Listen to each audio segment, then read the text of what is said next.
After 70, time feels different, doesn't it? You begin to treasure the quiet mornings, the familiar faces, the simple joys of just being here. But somewhere in the back of your mind, there's a question that gently lingers. How much time do I really have left? It's not a fearful thought. It's an honest one. Because at this stage in life, every day feels more meaningful, more sacred. And here's something you might not realize. Your body is already giving you little signs. Clues, not in loud dramatic ways, but in subtle changes you might have brushed off. Maybe you're walking a bit slower, or feeling less steady on your feet. Maybe sleep feels different, or your appetite isn't quite what it used to be. These changes aren't just getting older. According to science, they may actually predict how long you'll live, and more importantly, how well you'll live. So today, I'd like to walk with you through 7 powerful signs. Simple, everyday things that tell the story of your body's resilience, your mind's sharpness, and your heart's strength. And the best part? Most of these signs, you can improve. Let's take this journey together. Sign number 1. Your walking speed. It may sound simple, even a little too simple, but one of the strongest signs of how long you'll live is how fast you walk. Not how much you lift, not how flexible you are, just how you move through your day. Walking speed isn't just about pace, it's about how well your body is working underneath it all. Studies have shown that older adults who walk with a steady, confident stride, especially in their 70s and beyond, often live longer, healthier lives. Why? Because your walking speed reflects a lot. Your muscle strength, your heart and lungs, even your balance and brain function. Let me paint a picture for you. Noah and Oliver, both 75. Noah starts every morning with a walk around his block. He doesn't race, he just keeps a strong, steady rhythm. He climbs stairs without a second thought, crosses the street with ease. His steps are sure, his body balanced. Now Oliver, he used to walk every evening, but lately, he's slowed down. He pauses more often, sometimes feels a little wobbly on uneven ground. And crossing the street, it's become a little more nerve-wracking than it used to be. See, Oliver's body is quietly telling him something. That slow, unsteady walk, it's not just normal aging. It could mean weakening muscles, slower circulation, even early signs of nerve or brain changes. But here's the hopeful part. Walking speed can be improved. You can build it back, bit by bit. Take small walks daily. Use light ankle weights. Do simple leg lifts while holding the back of a chair. Stretch your calves, roll your ankles, keep those legs moving. Because the truth is, how you walk through life right now can say a lot about how long you'll keep walking. So take note of your pace. Pay attention to how you move. And if you've noticed yourself slowing down, don't be discouraged. Just start again, one step at a time. Sign number 2, grip strength. So we've talked about your legs. Now let's move to something even more subtle. Something that might surprise you, your hands, your grip. That simple act of holding on, grabbing a bag, twisting open a jar, or shaking someone's hand, it says a lot more about your health than most people realize. In fact, scientists now believe that grip strength may be one of the clearest signs of how well you're aging. Why? Because a strong grip is more than just strong fingers. It means your muscles are active, your circulation is flowing, and your nervous system is staying sharp. Now let's meet 2 men in D8. Robert and Walter. Robert? He still has that firm, steady handshake. He can twist open lids, carry his grocery bags, lift a skillet without thinking twice. He even does a little lightweight training every now and then. Walter, though? He's noticed changes. His hands feel weaker. Twisting the cap off a bottle takes effort. He avoids carrying anything too heavy. He chalked it up to aging, but didn't think it could mean more. But the truth is, a weakening grip is often one of the first signs of muscle loss and frailty. And it's a quiet one. It might even come before bigger signs, like trouble walking or feeling tired all the time. And it's been linked to a higher risk of falls, injuries, and even a shorter lifespan. But just like walking speed, grip strength can be improved, and it doesn't take much. You don't need fancy equipment or a gym, just a tennis ball, a small hand gripper, or even lifting soup cans while watching TV.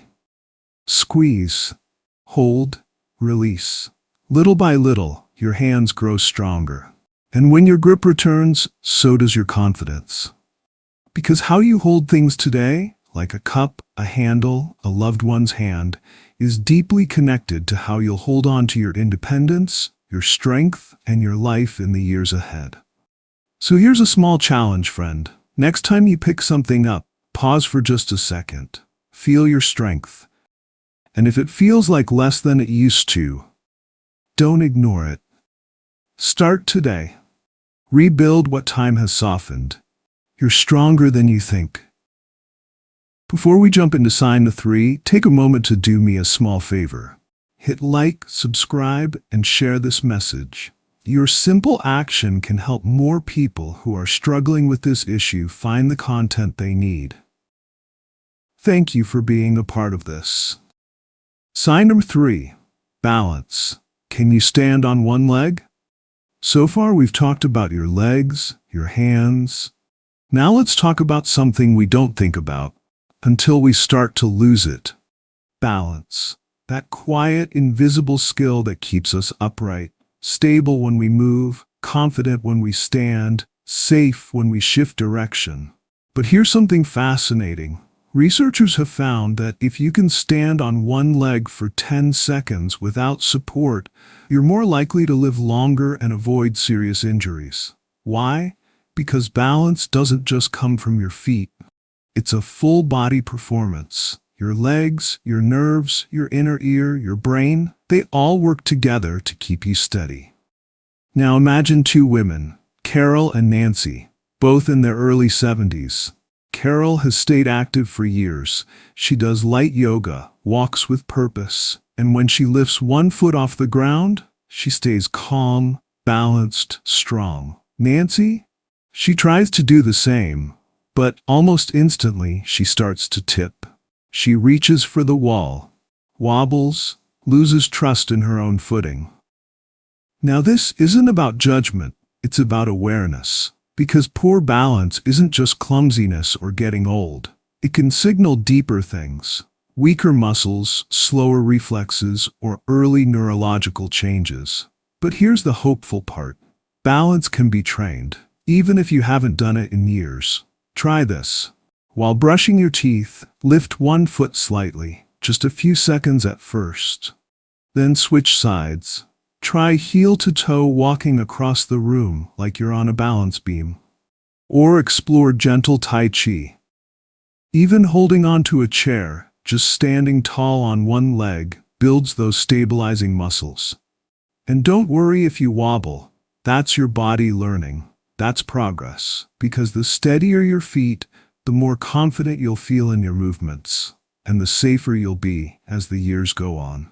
So go ahead, friend, stand tall, lift one foot, take a breath. It's not just a balance test, it's a glimpse into your future. And the more you practice today, the more steady and sure your path becomes. Sign number 4, sleep patterns. Let's pause for a moment and talk about something that touches every part of your well-being. Even when you're not awake. Sleep. Not just how long you sleep, but how well you sleep. You see, sleep is more than rest. It's when your body repairs. It's when your brain clears out toxins. It's when your heart, your immune system, and even your memory get a chance to reset. And for those of us over 70, good sleep is one of the strongest signs of longevity. Let me introduce you to 2 men, Henry and Bill, both in their mid-70s. Henry keeps a routine. goes to bed around the same time each night, sleeps about 7 hours, wakes up feeling calm and clear. Bill? He's been struggling, tossing and turning, waking up at 2 or 3 in the morning and lying there staring at the ceiling. And even after 8 hours in bed, he still feels tired. Henry's body is healing every night. His mind stays sharp, his energy steady. But Bill's body? It's on edge. His blood pressure is rising, his focus is slipping, and it's all connected to sleep. Now, if this sounds familiar, please know you're not alone.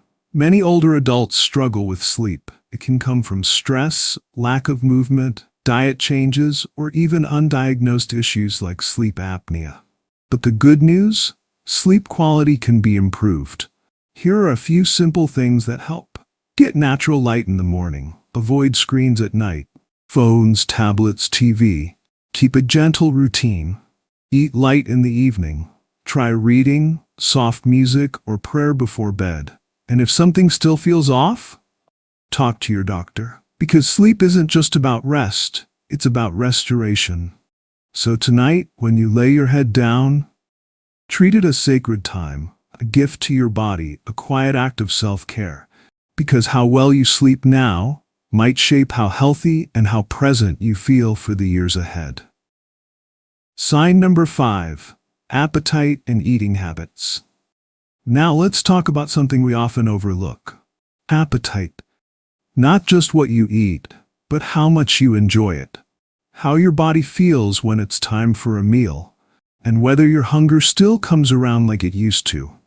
Because believe it or not, your appetite after 70 is one of the clearest reflections of your overall health. A steady hunger, paired with the joy of eating, usually means your body is working well. Your digestion, your muscles, your energy, all in good shape. But when appetite fades, when food no longer appeals to you, or when you start skipping meals without even thinking about it, that can be a quiet red flag. Let's take a look at Margaret and Susan. Both 74. Margaret still enjoys preparing her meals. She eats a variety of whole foods, vegetables, fruits, grains, proteins. She feels satisfied after eating, and her weight stays steady. Then there's Susan. Her appetite has slowly faded. She skips breakfast, nibbles on crackers, and over the past year, she's lost weight without trying. Food doesn't excite her anymore, and she doesn't know why. But here's the thing. That loss of appetite, it's not just part of getting older. It could be your body's way of saying something isn't quite right. It might be poor nutrient absorption. It might be hormone shifts. Sometimes it's even tied to early signs of depression or cognitive decline. And when you're not eating enough, especially protein and essential nutrients, your body starts to break down muscle. That leads to weakness, frailty, and a higher risk of illness and falls. But you can turn it around, and it starts with small, thoughtful changes. Try eating smaller meals more often throughout the day. Focus on soft, colorful, nutrient-rich foods like soups, smoothies, fruits, and lean proteins. Add healthy fats like avocado or olive oil for extra energy. And don't forget to drink water, even if you're not thirsty. You don't have to eat a lot, just enough to nourish your body, rebuild your strength, and bring back a little joy at mealtime. So ask yourself, gently, when's the last time you really enjoyed a meal? Are you fueling your body or just getting by? Because how you nourish yourself today is directly shaping the strength, energy, and independence you'll have in the years ahead. Sign number 6, how you handle stress. As we get older, we often focus on our bodies, our blood pressure, our joints, our energy levels. But what about what's happening inside? Because aging isn't just about muscles and bones, it's about resilience. It's about how we handle life's ups and downs, the stress, the worry, the unexpected moments. And how you deal with stress is one of the strongest predictors of how long you'll live.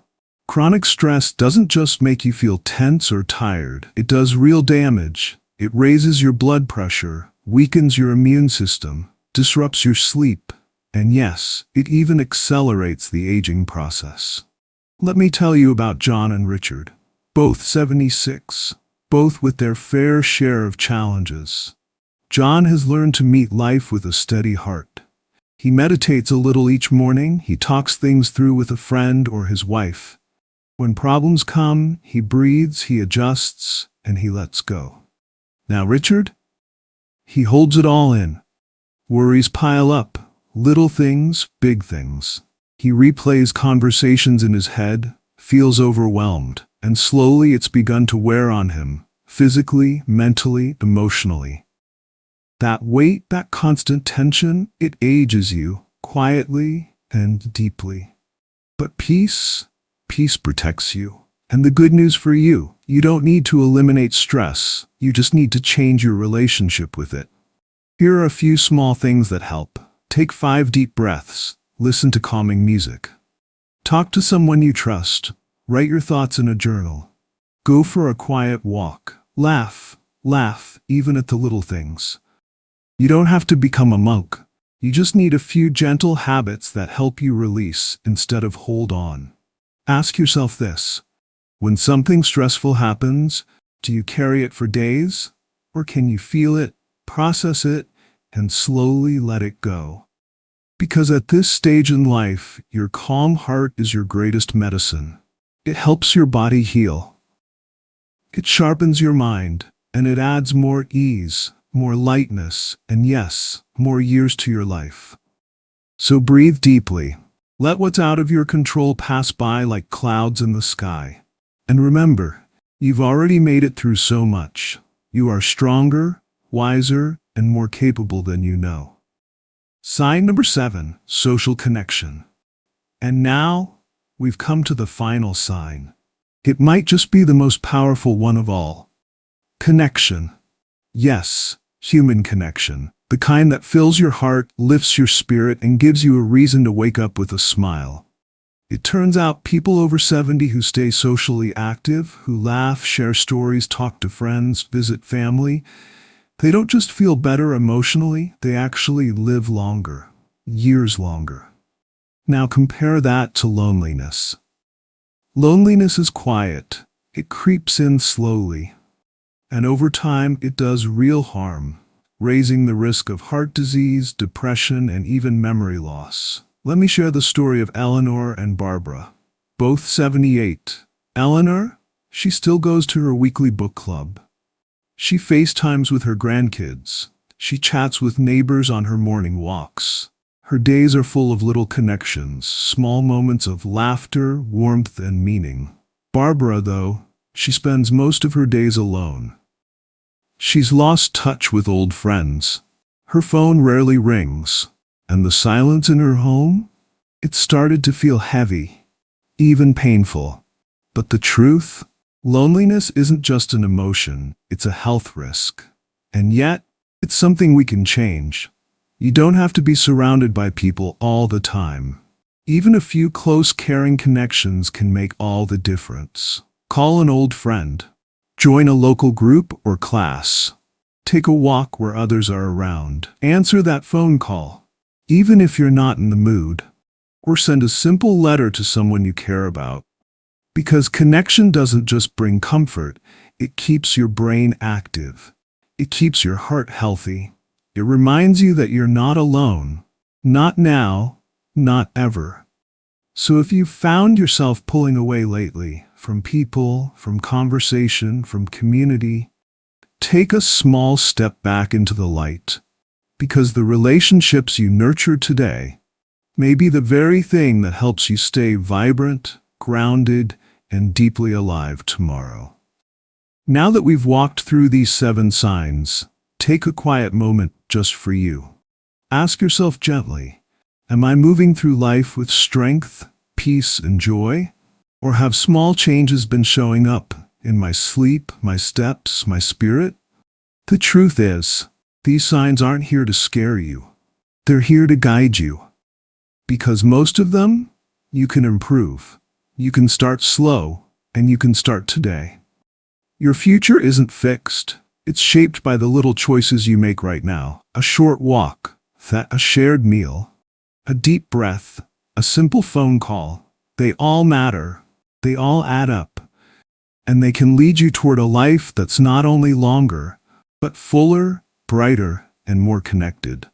So wherever you are on your journey, don't give up. Don't fade into the background. You're still here. You still matter. And your strongest, most meaningful years may be just ahead. Thank you for staying until the end of this video. If you found it valuable, don't forget to hit the like button, subscribe, and share it with those who might need it. We'd love to hear your thoughts or suggestions for future topics, so leave a comment below. Let's build a community of wisdom and peace together. See you in the next video.